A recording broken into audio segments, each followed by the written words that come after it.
It's because, I suppose, I'm thought to be a bit of an explorer into crime. Sometimes people ask me, what's the grimmest crime you know? Grim, well, everyone's got his own idea of grimness. Depends on the kind of thing you personally can't take. If it's violence, physical violence to the living, then you'll say the grimmest cases are the sadistic ones. Neville Heath now, Jack the Ripper, the murder of Phyllis Dimmock in St. Paul's Road, Camden Town. If it's violence to the dead, if that affects you most, then you'll think the cases of dismemberment the worst. Ruxton, Mahon, Voisin and his slaughterhouse in Charlotte Street, Soho.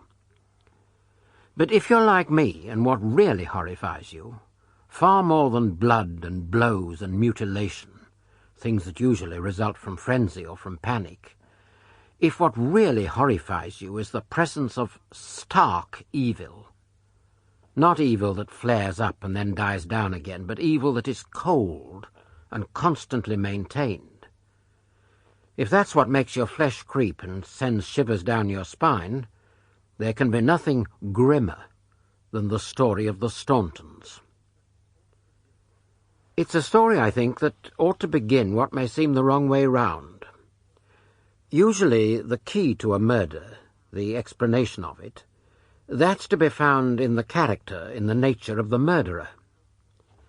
But here it's to be found in the nature of the victim, in the mental make-up of poor Harriet Richardson, who happened to be one of the odd ones of this world.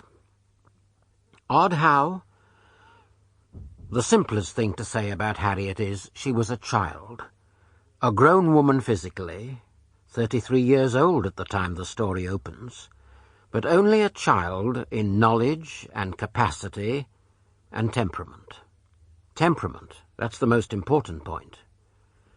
It wasn't so much that she could barely write and that she couldn't spell. What mattered was she had a child's emotional reactions. You know how children, young children, you know how they are, madly stubborn about some things, utterly docile about others. There's nothing quite so docile as a... Sample complete. Ready to continue?